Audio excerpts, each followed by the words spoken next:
news, guys. How you doing?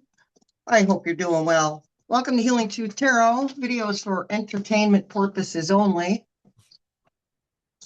Okay, so we are doing our monthly get together with Miss Katie, our favorite astrologer. So Miss Katie's going to talk about some stuff that we need to hear. And I'm going to let her take it. Take it away, Miss Katie. Okay, hello, nice to be here. And I again say that Shelley, when I'm doing this, anytime you want to interrupt, ask me for clarification or have something else to say. Otherwise, I'll just rattle on for the whole time. So interrupt me. Okay, so we're coming up on June. Right now, we're not worrying at this point about eclipses because we've had some and they're coming later. I wanted to talk about I'll start with Mercury, since you were talking about that. It goes retrograde at the end of the month. So this is going to be an interesting one in that when it goes retrograde on the 29th, it will be exactly conjoined with the planet Jupiter, which is the guru. It's a teacher, it's wisdom. Jupiter is uplifting, but it can also be very expansive. It's like it's this I think of it sometimes as the Santa Claus planet because it brings great benefits, but it also just makes everything bigger. It brings it so it can make things feel like too much. So in the end of June, like right after about a week after the solstice,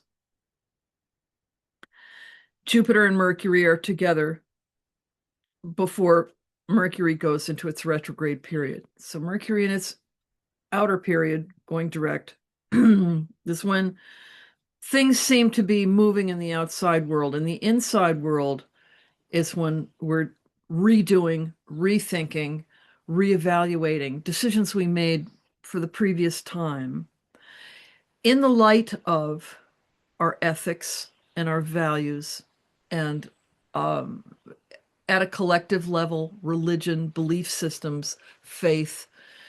Mercury is going to be very tied to that this period. People rethinking their systems of how they frame divine guidance for themselves. So in this way, this can be a really rich period that'll be going on through July. But coming up to it, Mercury going through Cancer is very movable. It can be not exactly unstable, but it just is kind of, it's moving around and changing its mind a lot. And we're going to see this in the world. We're going to see a lot of shifting and things going one way and then things going another way. So that what the big theme I'm seeing at this time is that people can help themselves most by staying in the boat. You're on an ocean, the waves are moving. Stay in the boat. Don't try to go against currents. Don't try to get out of the boat and swim away. Stay in the boat. Ride it out. And know that you're in a boat and that the boat is holding you. So the boat I'm seeing as the outer planets, which are what I like to call, and some people, others do, the transcendentals, because they're not personal planets. They may affect things in your personal life in the way they're moving around, the way they're changing the currents, but they are not like Mars is about how you get your needs met. Venus is what you like, the moon is what you love. Uranus is not interested in what you think, feel, want, desire. It's not connected there. It's connected to awakening. And then we have Neptune, which is always shifting the pieces around on the board. And then we have Pluto, which is like the divine surgeon. The three of those are making harmonious aspects to each other. And they've been moving in and out of it, and they're staying that way for a while. But they create like this basket that holds all the movement of the faster planets.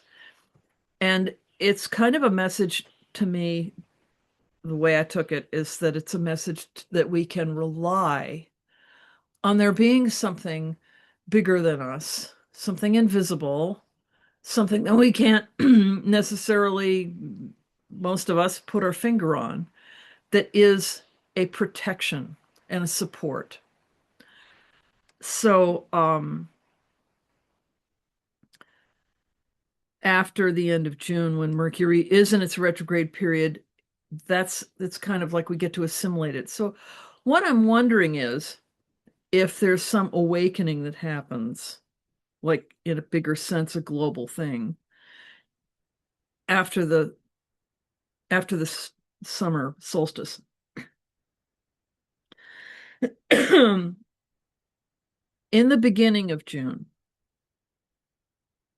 there is this pattern of well, we have the shadow planets. I've talked about them, the north node and the south node. North node's like the hungry ghost. It's never satisfied. It's always more, more, more. I need more information. I need, you buy an accordion, suddenly you need 7 accordions. It's like it's a collector. It's taking in more and more, and nothing's ever enough. And there are people who are in power who are like this, who embody this, so that we can see how it works when it's not positive. It's meant to be that we're gathering in more knowledge, we're gathering in more space for greater spiritual growth. The South Node is about get rid of this, only want things that are spiritually satisfying. All the rest of it is unnecessary. And so there's these two shadow sides of ourselves, one which is grabbing and the other which is throwing away. They are being activated by the planet Uranus in a pattern called a wobble. The thing is about these points is they're energy points. They are not real planets. They're shadow planets. They work on the interior levels. And the decisions we make on interior levels manifest. So while Uranus in the first couple of weeks of holding this wobble pattern, it's going to be a really rich opportunity to say slow down with the planet Uranus, to take the inspirations that come through dreams, through chance encounters, through, tripping over some line in a book or watching a movie where there's some little thing that suddenly goes, oh, and a light goes on, to not push those away, but to bring them in and give them a chance to germinate more consciousness about your place in the universe, our place, all of our places in the universe. We have one. Nobody is here without a function. And this is a long period to have a wobble with an outer planet which moves slowly. And it's all happening interiorly because shadow planets and a transcendental power. It's about awakening. I know people attach Uranus to Aquarius as a ruler, because I also do Vedic astrology. I like the old rulers, and the old ruler of Aquarius is Saturn. And Saturn is like, this is as far as you can go. Nope. Slow down. Keep it simple. Don't touch that. Saturn is careful. And Uranus is not. Uranus likes to break stuff. And in the mythology, they were not friends. So Saturn is going to be hanging out, making a little an aspect that people often ignore called a semi-sextile. That's a 30-degree difference between it and Mars in the beginning of the month. And the semi-sextile with Saturn and Mars, who do not like each other and do not cooperate well, is itchy because one of them is pushing the other.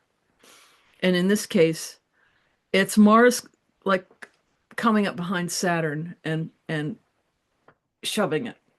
So Mars is how we get our needs met, what we want, what we desire. Our sense of rage can be it can be annoyance, but generally Mars is like, that really pisses me off. And Saturn is like, calm down, keep it straight, keep it simple, behave, follow the rules. And these things are not at odds in an extremely obvious way, as they have been, but it's like every time you reach for something you want to have develop or happen, Saturn is going to create a little barrier, a trip up, something that makes you slow it down to examine more carefully what it is you are doing really. So we're in a time when we're really being asked to examine our motives. If you want something to happen or something to be, sit with it for a while and ask why. Because generally underneath it, we're really looking for something else. And when we follow the impulse of, like shopping therapy, then what do we actually get out of it?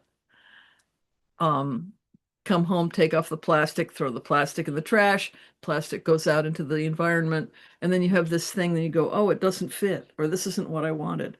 So it's about a time of slowing the impulse down. Now, Saturn also is in Aries, which is not, I mean, it's in Mars's sign. So sometimes Mars is going to win and the impulse is going to win. And then you get a little lesson with that.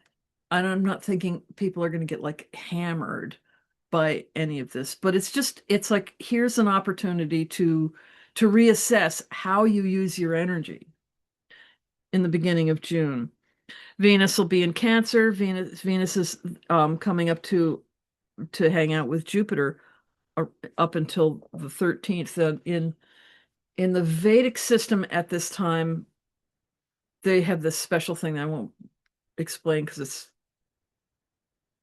it's complicated, hard to understand even for me. So, but Venus is in the Western system. Venus is coming up to Jupiter, which is really sweet socially. It's getting support from friends. It's feeling happy in that part of our life, feeling comforted.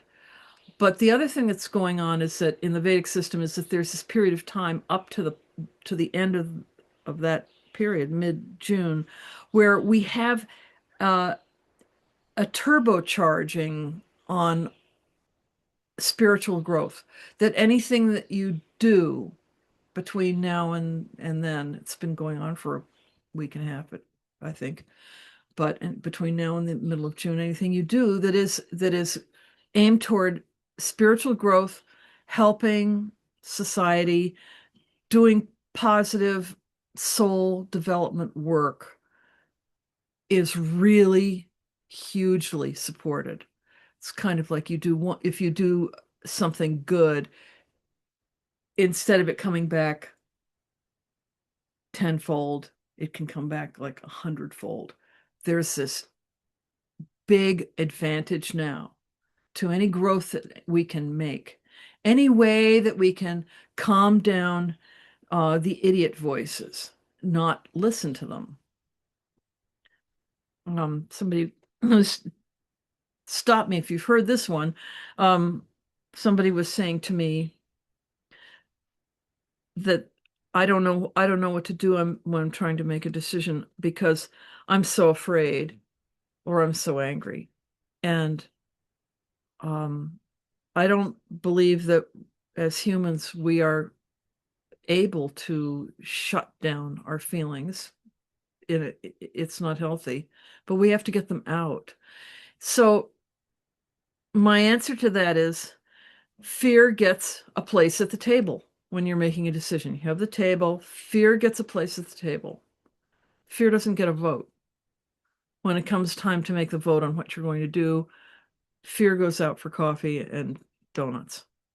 Um, and and anger has to go get more supplies.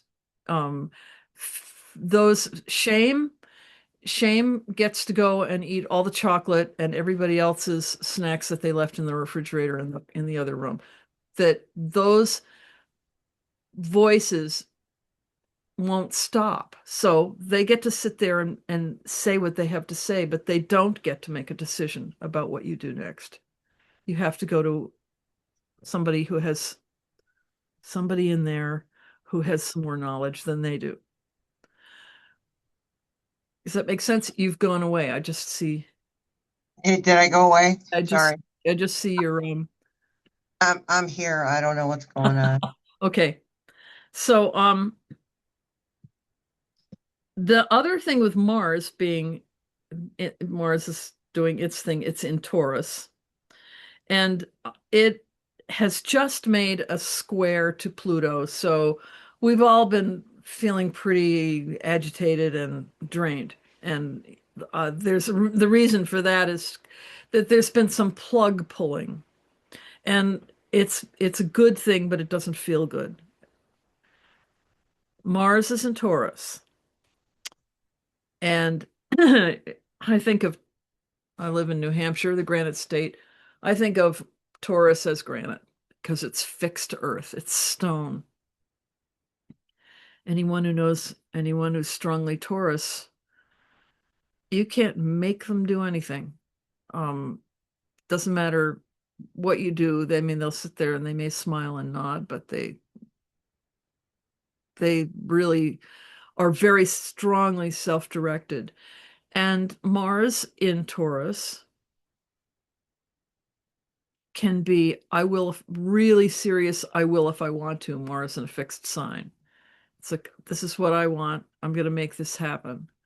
So when that bloody mindedness comes up about something we are going to do or plan to do, I'll forge through this. This will make me stronger. Slow down and examine the motivation. Again, it's about examining motivation because on the 23rd of June, right around the solstice and right afterwards, Mars will be around a fixed star called Algol. And Algol is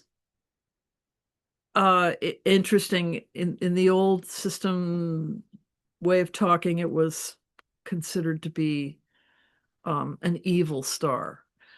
But what it actually is, if we want to hold on to our ego attachments to everything, yeah, it will be. It'll flatten you.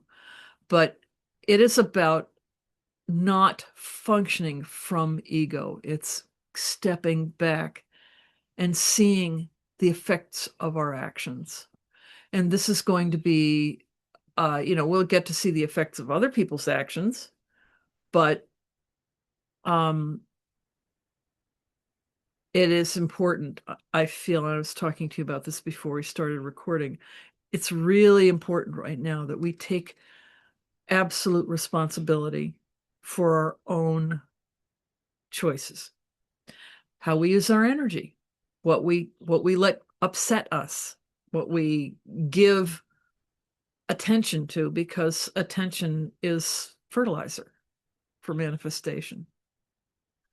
So the attention needs to be on how do we expand and grow in consciousness.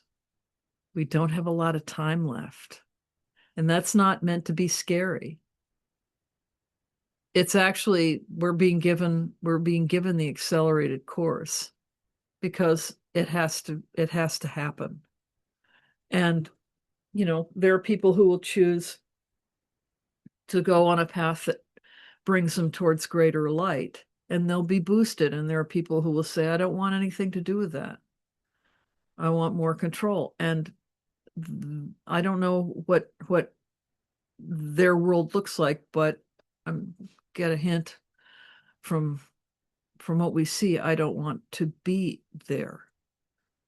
I want to be in the different quantum time stream. So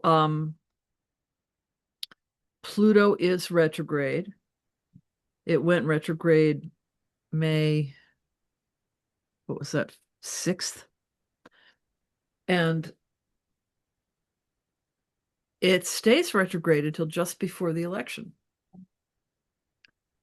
So Pluto goes direct just before the election. And when it does, then everything else goes retrograde. Mercury, Jupiter, Saturn, Uranus, Neptune. Not Jupiter. Let's see.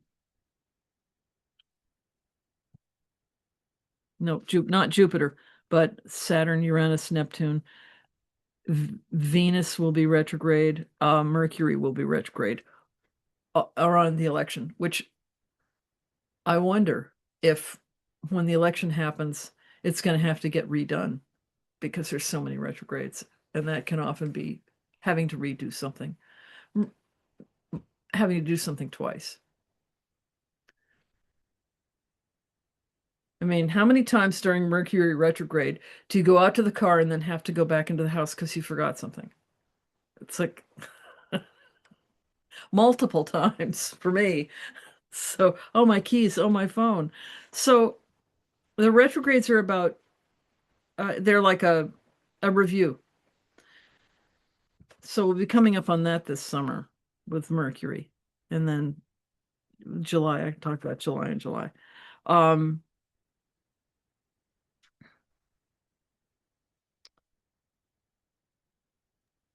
Okay, so I do want to say one thing. When you were mentioning a time where we are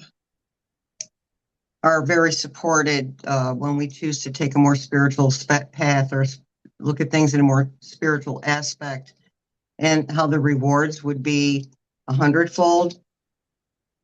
I just want to remind people that when we do things, positive things, for that reason of a return, then we just totally negated the return. No, but it is, I don't know about totally negating it. I think, yes, you're right. But I think that it's good to know that there is a period of time here where there is a blessing that in the energies that is like, here's a really good time for you to move forward. And it's not saying that necessarily like, you give somebody $1 and you get $100 back, but it's that you do something good and that you grow that much more in consciousness. So it's a good type of greed in a way. It's like, how hungry are you to be a light being? Because here's Yeah, a good opportunity to expand that. because you were talking about looking at motives. Yeah. Yeah. And that's something I don't know, I've been kind of trained the past 9, 10 years to look at my motives behind anything. Why am I doing that? Am I doing it because I'm a doormat? Am I doing it because I think I'll get something from it? Or am I doing it because it's the right thing to do? Well, and also looking back at something that you did do, maybe not like 20 years ago, but recently, and saying, or I mean, it's a pretty obvious question when somebody is unhappy with a situation they're in that they could leave and they don't. And you say, what are you getting out of it? It's like, what do we get out of the results of our decisions? Because if we didn't get something out of it, we wouldn't do it. But the question is, what am I getting out of this? Is it of value? Is it taking me where I want to go? Is it taking me where I came here into this body, into this life to go? Or is this just wheel spinning? And plenty of people will choose to not examine this and will just say, but I'm uncomfortable and I need to do things this way. And that's fine. You So know, what is your, we all move at whatever speed we can stand. But it's you know, just an FYI, folks, you've got an opportunity to really move forward in a good way right now. so what are you seeing as far as, I get a lot of people that are very worried about the amount of humans that wake up. And in my mind, it's a factor, definitely. But also, and I'm going to try and explain this so it's understandable. Also, in my mind, say 3/4 of the planet says, forget this, I'm not going to grow spiritually. And that leaves 1/4 of the planet to do so. To me, it doesn't mean that the changes that need to take place won't take place because, as I say, the good juju is millions of times more powerful than the bad juju. Yeah. So I don't necessarily think that we need 3/4 of the planet to wake up. No, well, there's we've seen what happens was as people have just been asleep. And there were always people who weren't, but that and their lives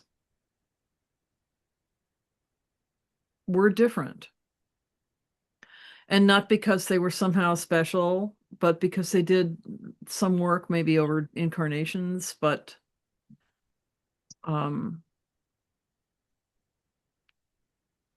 I guess I'm resisting talking about parallel universes, parallel life streams. You pick which life stream you're going to track on. If you want to go in a dark direction for whatever reason, there's something there that you need. Who knows what people's soul level is? I don't. Then you can fulfill that. This is a place where we manifest our inner selves. I'm not convinced that we can't split off. Not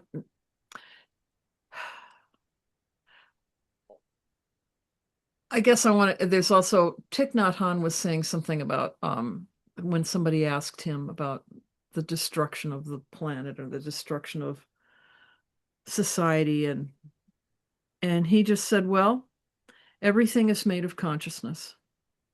It doesn't matter what it is. It's all a manifestation of consciousness.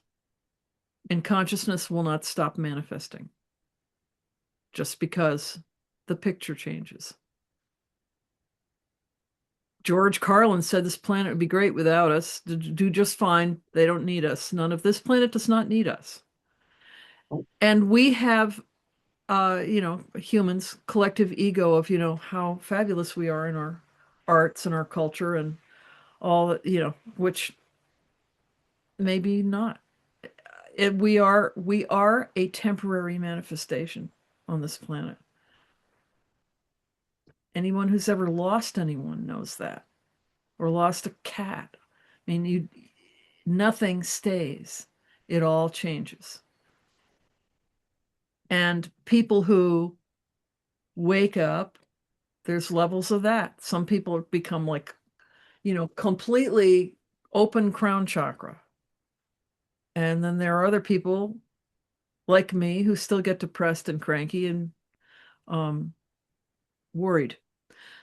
So I'm speaking to the people like me because that's what we do. It's kind of like any reader reads from where they are.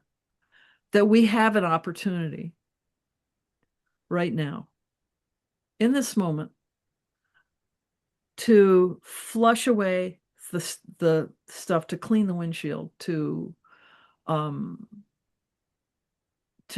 drain the swamp in ourselves. We don't have to use everything that comes up. You don't have to respond to every feeling, every impulse.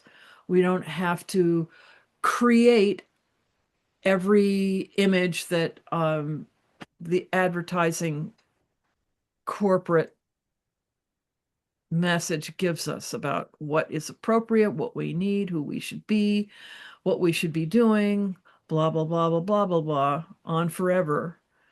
It's not real. So we have an opportunity to see what is real. And everybody has this opportunity. It's not left just to certain special people like priests. Or, we have a pipeline to direct clear information inside us. And this is a time when we get to see that, we get to contact that, we have access to those records. Does that make more sense or clear? Oh, that's good. That's good. I felt like our You're community. right. You're right about what what you said to me about, yeah, it's not about hey, dime to spend, a dime to win. Do this and we'll make you rich, because that is a con game, and God does not con us.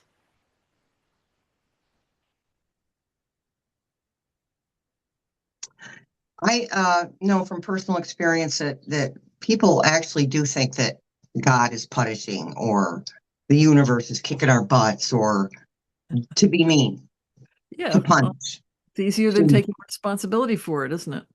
Right. And my experience has been that a higher power or something bigger than us wants the best for us. But it's not always going to come to us in the form that we want it to come. Sometimes we need to experience this, that, or the other. Well, we always need to experience this, that, or the other to grow in whatever way we choose to grow. So, Sometimes we picked it out beforehand. yeah. Well, I've had lifetimes long who I don't even remember. I remember a couple of lifetimes. I remember snippets of others, but there was one lifetime I lived. I had enough. I had more than enough, and I was happy. Okay, and there was the lifetime after that. I was higher up in the church, and in Christ's time, and I got sick of it, and I gave everything I owned away, and I went and lived in a cave. And I took a vow of poverty. Well, I got to tell you, I've been trying to get myself out of that vow of poverty for the past 12, 15 lifetimes. But I know why I did that. I did that so that I could reincarnate and have these traumatic lifetimes, being burned at the stake and drowned and hung and all this other kind of stuff for being a witch. So all of that has led me to where I am now. But I can't see this. Okay, that's it. Because I always say I'm not doing this particular thing again.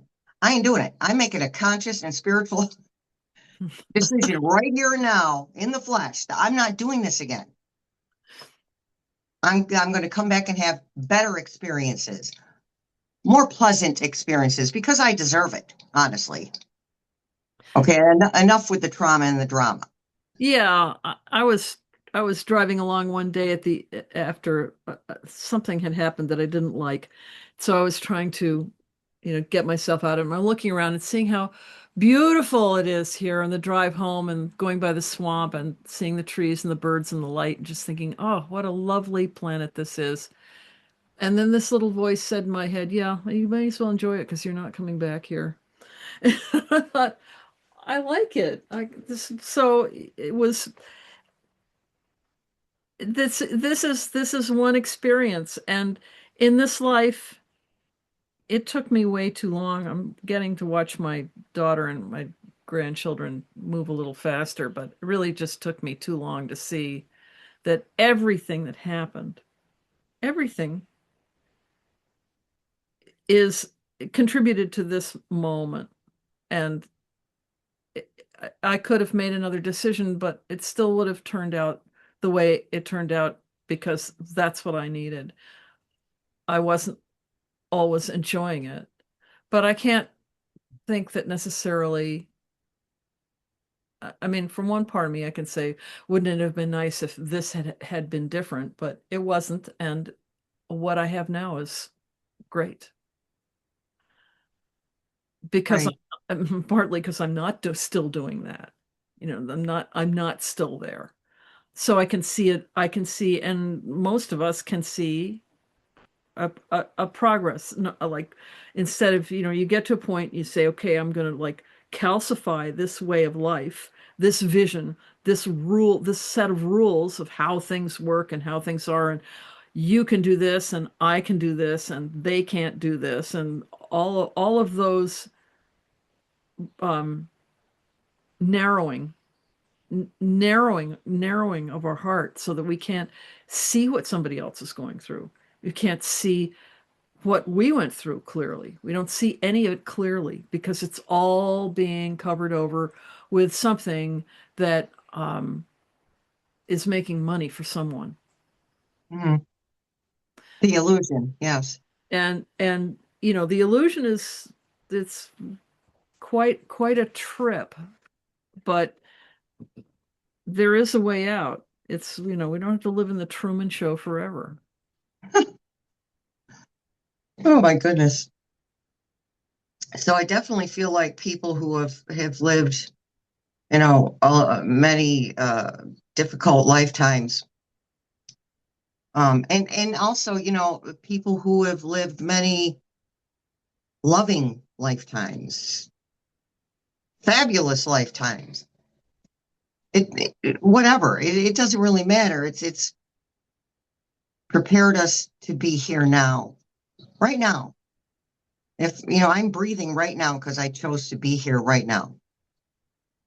And not for nothing, we're a bunch of badasses coming back to this crap. Yeah, it was eyes bigger than our stomach, I think was. See, now, as you know, my North Node is in Gemini. And it just made so much sense when you said like the hungry ghost.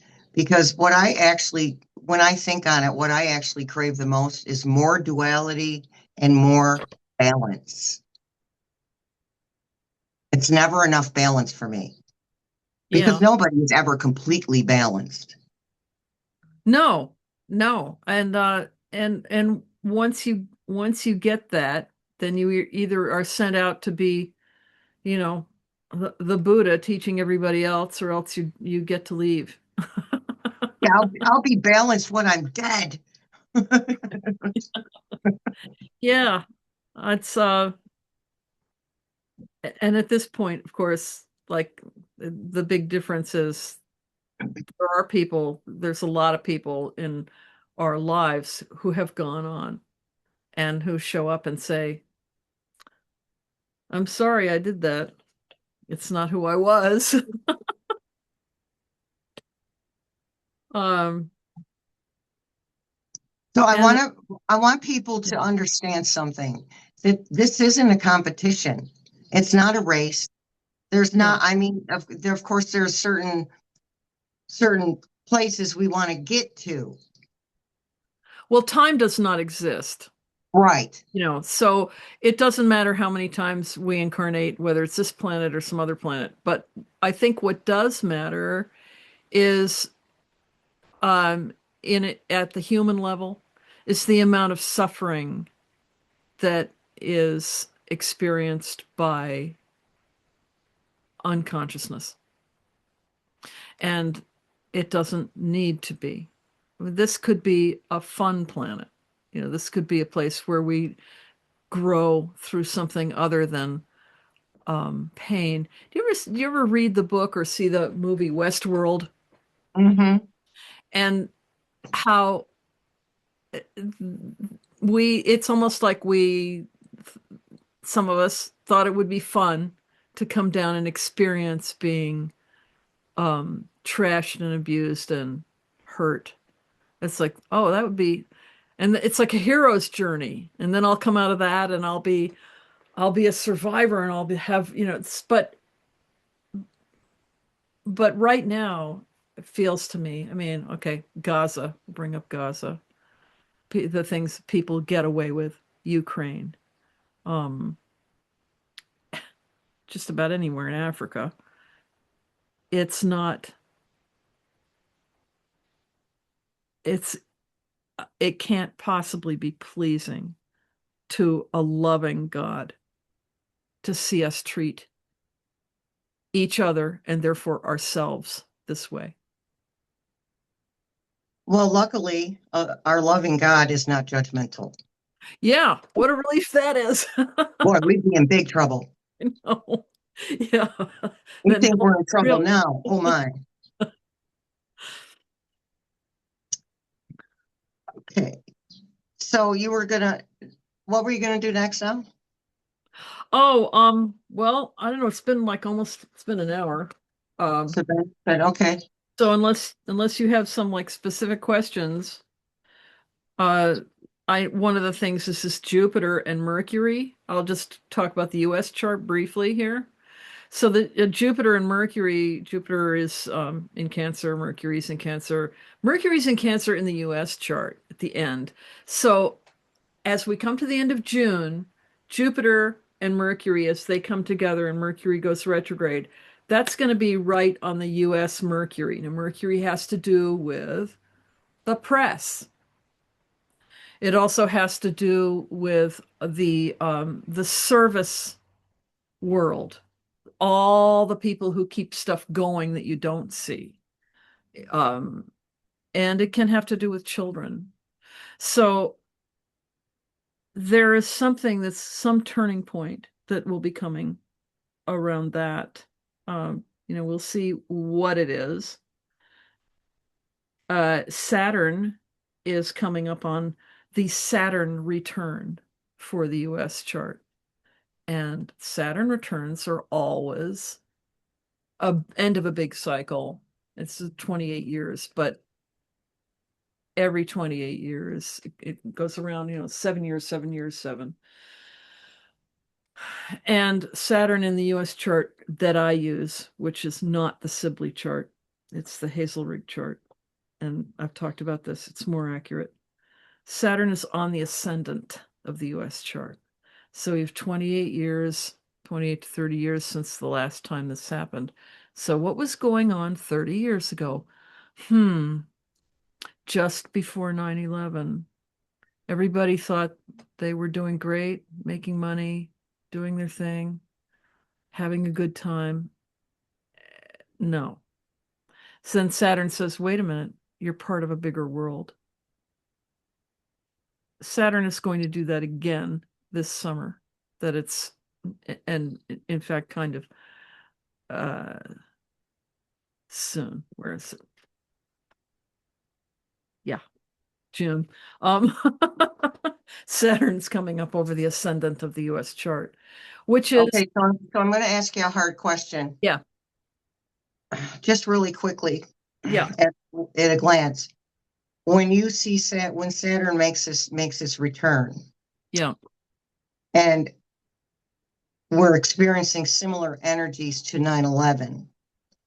Do you see that? Because people are going to ask me, and I need to answer the question. Do you see war on U.S. soil? No. Physical war? No. Do you see cyber war? Not just here, globally. Yeah. Right. Okay. It won't be, we're not special in that. Right. Yeah. So the thing of Saturn going over the ascendant, but the ascendant it's the face of the country. And it's going to make us every, 30 years, it's this cycle of having to present ourselves differently, having to get serious about who we are. And I don't want people to forget the support of one another aspect when 9/11 happened. Right. when COVID was happening, the worldwide support. Absolutely. Well, and Jupiter is part of this. I mean, Jupiter is there. One of the things that I was thinking about is to sort of leap over sideways and bring this in. The whole thing of Saturn and Neptune coming together in the very beginning of Aries, that, people have made a big deal out of that. And yeah, it's probably a big deal. But I felt like one of the things that was going to really nail was how we use religion, how religion has become, um, well, yeah, Christian nationalism is a political tool, but that it's kind of been looked at, faith has been looked at as a solid thing, a solid object, where it isn't a solid object. It's a living and moving energy that, The fluid energy, yes. so as Saturn comes over its position on the ascendant of the US, there's something that gets taken seriously about how we move forward. Saturn is square the sun in the natal chart of the US, which means that there's always going to be problems with our leaders. That this is going to be coming up, and I mean it's already here, but one of the things that gets revealed, if people want to look back and really look into history, is that what we're seeing is such blatant, huge, like gigantic corruption in our face, but it's not new. Yeah, that's why I've been saying that a lot. It isn't. This isn't new. Yeah. I mean, I do we mean, the look at power the of the British church royal alone. family? How far back? Well, let's look at the British royal family. It's just because they're over there, we can point our fingers at them. They've been collecting money by looting other countries for centuries. Um, anyone who's, I love that AOC said anyone who has $1 billion did not work for it. That amount of money is theft. And I agree with it. It's like you don't go out and earn $1 billion. Look, in my mind, who the hell needs $1 billion? Come on. Yeah, think of the educational changes that could be made in this country with that money. No, Oh, think of the universal health care. yeah, yeah, Hmm. yeah. Sustainable farming, Yeah. not feeding cyanide to wild animals, lots of stuff. Somebody asked me the other day, we were talking about Peter Thiel. And he Ugh. says to me, if he came up and offered you all of the money that he has, what would you do? I said, that's dirty money. I'm going to turn around and walk away. And he couldn't believe it. He didn't believe me. He thought I was lying. That's dirty money. That's not going to do anything for me. Well, yeah, here's the thing is he giving it to you and you have to keep it? Or is he giving it to you and you can spread it around? Because money is a vibration. It's not evil in itself. Right. And I I'd say, guess I sure, guess I refuse because let's I wouldn't rebuild an trust it. infrastructure. Yeah. I mean, but the thing is, yeah, it's a money is a vibration. And what I try to remind myself of is that they're trying to hoard and steal and hoard and stockpile something that it's numbers. It's not real anything. It's I call it blood money. Yeah. Well, And you consider where it came from. There's a lot of suffering that went into creating this thing that they're trying to hoard. right. And I see that is because of it's like yes, money is its own vibration. And I teach that in my law of attraction class. It's all about, our vibrations and how we see abundance. But it's like Okay, so money has its own energy, absolutely. But they're adding this awful, dark, heavy, thieving energy to the money. And in my world, you get back the energy that you put out. Sooner or later, everyone has their comeuppance. So Everyone. this is, we were talking about the hungry ghost idea again. And that's what this is. They don't have enough. They'll never have enough. They can have it all and it won't be enough. Then they'll have to have something else. And it boggles my mind that it makes me wonder, did that notion that I can never get enough ever cross their minds?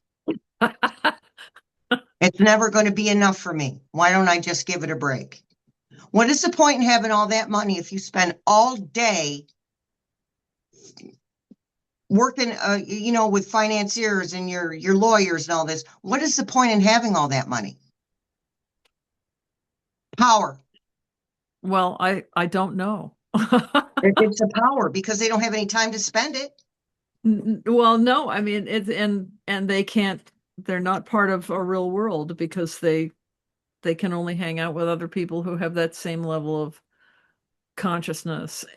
I remember my mother said when I was little about people who were that rich. Well, there's nobody around who was that rich, but people around who are super rich. So she said it's as though they don't have to obey the law of gravity, or as though they think they don't have to obey the law of gravity, but they do, and no plastic surgeon can reverse that for them.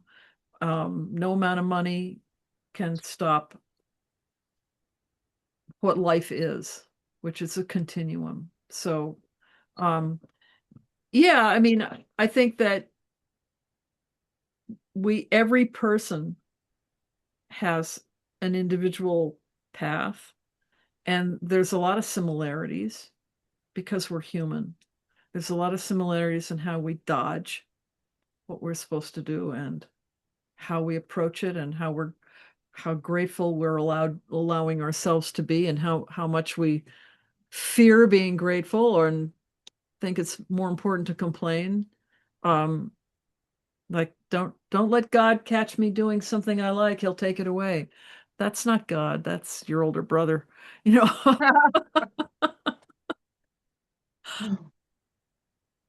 So I guess I just want to encourage people to start the day with a statement to whatever great big consciousness out there they name, and just say thank you for healing my life and see what happens that day. I like it. Yeah. Well, all right. Thank you so much. Well, this was fun. It is fun. And I'm going to be honest. So not this video, but next month, I'm going to start putting this on the Soulful Psychic because it's more fitting. Yes, fine. I was Okay. worried about that. Yeah. Yeah. Okay. And I'll still put it on the Soulful Psychic and Healing Truth, this one, just because everybody on the Soulful Psychic isn't subscribed to Healing Truth. Okay, But I also should say that the Facebook page that I have and that stuff, I'm I'm too busy to really be doing it. If somebody wants to I took it email off. me, email, that's kind of it. Okay, So, yeah, I took the Facebook part right off.